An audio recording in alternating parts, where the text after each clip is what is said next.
Step ತೊಗೊಯ್ ಹೊಡಿಬೇಕಪ್ಪ. ಆ ಮನೋವೃತ್ತಿ ಇವತ್ತು ಪ್ರತಿಯೊಬ್ಬ ಆಟಗಾರಲ್ಲಿ ಬಂದುಬಿಟ್ಟದಪ್ಪ.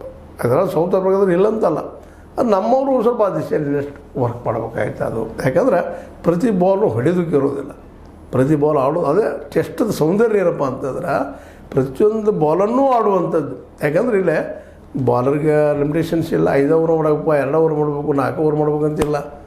ಅವ್ರು ಬೇಕಾದಷ್ಟು ಓವರ್ಗಳು ಮಾಡ್ಬೋದು, ಅವ್ನು ಕಸು ಇರುವಷ್ಟು ಮಾಡ್ಬೋದು. ಹೀಗಾಗಿ ಏನಾಗಿಬಿಡ್ತದಪ್ಪ ಅಂದರೆ ಯಾರು ಉತ್ತಮ ಬಾಲಿಂಗ್ ಮಾಡ್ತಿರ್ತಾರೆ ಅವ್ರನ್ನ ಬಳಸುವಂಥ ಸಾಧ್ಯತೆಗಳು ಹೆಚ್ಚಿರ್ತಾವೆ. ಹೀಗಾಗಿ ನಮ್ಮ ಏನಪ್ಪ ಅಂತಂದ್ರೆ ಸಿಮೋನ್ ಹಾರ್ಮರ್ ಅವರು ತಮ್ಮ ಸ್ಪಿನ್ನ ದಾಳಿಯಿಂದ ಇವನ್ನೆಲ್ಲ ಭಾರತೀಯ ಬ್ಯಾಟ್ಸ್ಮನ್ನ ಅಲಗಾಡಿಸಿಬಿಟ್ಟಿದ್ರು. ನಿಜವಾಗಿಯೂ ಸ್ಪಿನ್ನಿಗೆ ಇವರು ಸೋಲ್ಬಾರ್ದಾಗಿತ್ತು ಭಾರತೀಯರು. ಯಾಕಪ್ಪ ಅಂತಂದ್ರೆ ಸ್ಪಿನ್ ಆಡೋದ್ರಲ್ಲಿ ಪ್ರವೀಣ್ ಅಂತ ಇಡೀ ವಿಶ್ವದಾಗ ಪ್ರಸಿದ್ಧಿ ಇದ್ದಂಥವ್ರು ಭಾರತೀಯ ಆಟಗಾರ. ಆದರೆ ಇತ್ತೀಚೆಗೆ ಅವ್ರ ಸಂಯಮ ಇಲ್ದಂಗೆ ಆಗ್ಯದ. ನಿಂತು ಆಡುವಂಥದ್ದು ಸ್ಪಿನ್ ಆದ ತಕ್ಷಣ ತಿರುಗ್ತದೆ, ಏನಾಗ್ತದೆ, ಯಾವ ರೀತಿ ಎಗರ್ತದೆ ಬಾಲ. ಯಾಕಂದರೆ ಫಾಸ್ಟ್ ಆಡೋದಕ್ಕಿಂತ ಸ್ಪಿನ್ ಆಡೋದು, ಮತ್ತು ಫಾಸ್ಟದಲ್ಲಿ ಮತ್ತು ಸ್ವಿಮ್ಮರ್ ಇದರಿಂದ ಇನ್ನೂ ಕಷ್ಟ ಆಡೋದು. ಯಾಕಂದರೆ ಸ್ವಿಮ್ಮರ್ ಯಾವ ರೀತಿ ಬಾಲ್ ಗಾಳಿ ತೇಲಿ ಹೋಗ್ತದೆ ಗೊತ್ತಾಗೋದಿಲ್ಲ, ಒಳಗೂ ಬರ್ಬೋದು ಹೊರಗೂ ಹೋಗ್ಬೋದು, ಅದು ಭಯ ಇಲ್ಲ ಅಂತಲ್ಲ.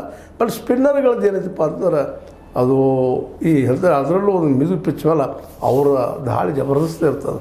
ಆದರೆ ಭಾರತೀಯರು ಸ್ವಲ್ಪ ನಿಂತು ಆಡಬೇಕಾಗಿತ್ತು, ಅದು ಕೊರತೆ. ಇನ್ನೂ ಡಿಸ್ಕಷನ್ ನಡೀತದೆ ನಿರಂತರವಾಗಿ. ಯಾಕೆಂತಂದ್ರೆ ಒಂದು ಸೋಲ ಭಾಳಷ್ಟು ವಿಷಯಗಳು ಕಲಿಸ್ತಾ ಇರ್ತದೆ. ಆ ದಿಶೆಯಲ್ಲೇ ಇನ್ನಷ್ಟು ಚರ್ಚೆಗಳಾಗಬೇಕು. ಶುಭ್ಮನ್ ಗಿಲ್ ಅಂತ ನಾಯಕ